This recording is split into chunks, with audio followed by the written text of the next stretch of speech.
Yeah, it's a beautiful day here in Newport, California. It's been freezing cold and rainy basically since I've got here, and now the sun's out and I'm in a suit. I guess there's times even I can't get away with not having to suit it up, but don't worry, it won't last long. I'll be out of this suit in no time. In this video, I'm just going to give a quick overrun of property development and how to use that to quickly increase your equity.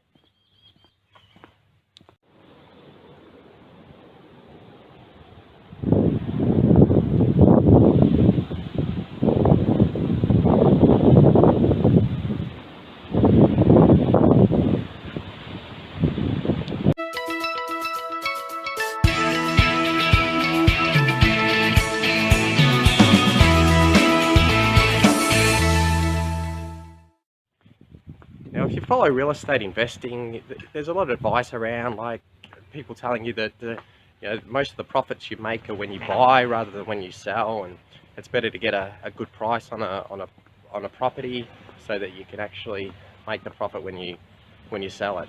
And people talking things like, I bought this property for 100,000, it went straight into the bank and got it revalued at 120, and that gave me so much equity that I could use.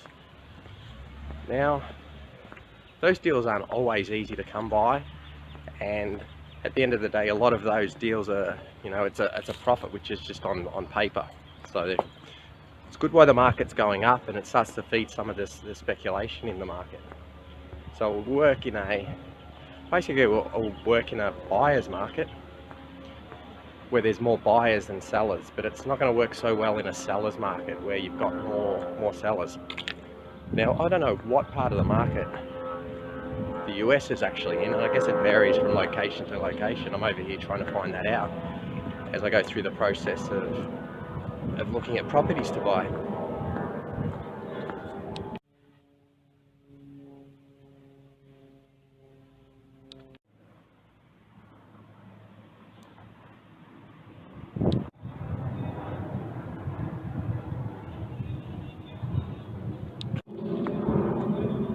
But it did put my mind back onto the thought of property development. Now, my second property deal after purchasing my first home was actually a small property that I developed. I basically bought a block of land with a small house on it, tore the house down and put up a duplex. Now, really wasn't too sure what I was doing. I guess maybe at that time, I can't remember back fully, but I'm assuming the numbers stacked up pretty well for me to even be able to get the financing for it and the rest of it. So when you do the numbers on a property development, that's pretty much what you want to be aiming at. You want to be aiming at around that 15 to 20% mark as a good return. And that's with probably a bit of built-in, maybe 10% contingency in those numbers as well. Now, when I did my first property development, I did it on what used to be just a basic suburban block. So you probably need to check with your councils or your city for permits and things like that to see if they actually allow that. But basically bought an old rundown house that was on a decent sized block that I was able to pull down and build two houses, or basically a duplex on. So pretty similar to something that I've got here. So if I look at this property here, this is the front property, being 520.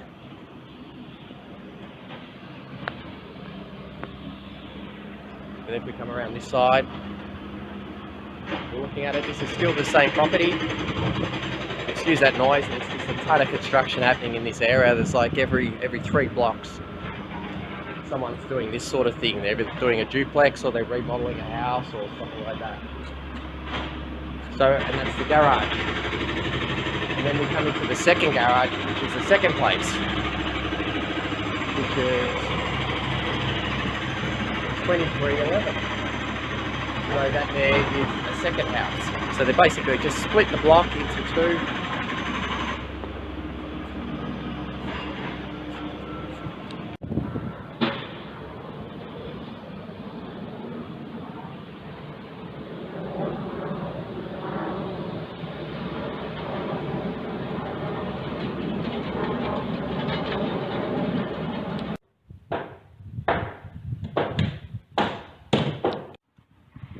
Now, buying a property is extremely different to just going out and buying a place and putting a tenant in there as a buy and hold strategy. There's that many more moving parts that you need to be aware of if you really want to make a success.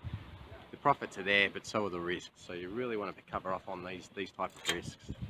Now, you can definitely make good money in property development if you get your numbers right and you get your research right. So the opportunity's out there.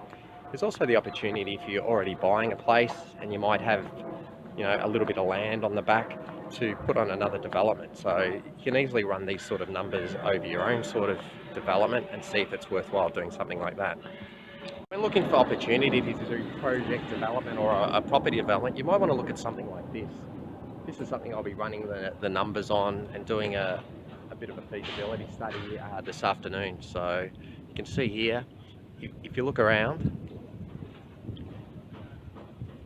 this area is fairly high density housing, but we've got this particular block here. So have a look.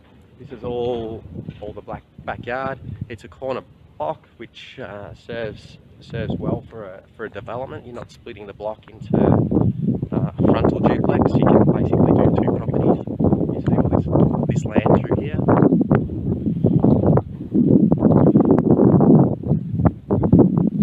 So you'd look to basically subdivide this to another property. Whether you keep this house or not is up to you. But what you would do is you'd run the numbers on that. But that's the type of thing that you want to look at. Now around this area there is a few other property developers that are looking into these things, and you can see a lot of building actually happening, a lot of buying and selling. So a block like that will come with a bit of a markup in it already because the developers are active in this one. Here's something similar on another corner block that they've see it's actually got laneway access, so it's the same as a corner block really. And you've got your first property here, and then they've tacked on another property in what used to be sort of a backyard area. So if you've already bought rental properties or looking at buying rental properties, that's just another thing to keep in mind, the opportunity to do something like that. You know, if you happen to have a rental property on a corner block, you might want to run the numbers, see if it makes sense to go ahead and do a property development, see if it increases your cash flow, see if it increases your IRR, and just, you know, it's a quick way to really jumpstart your finances.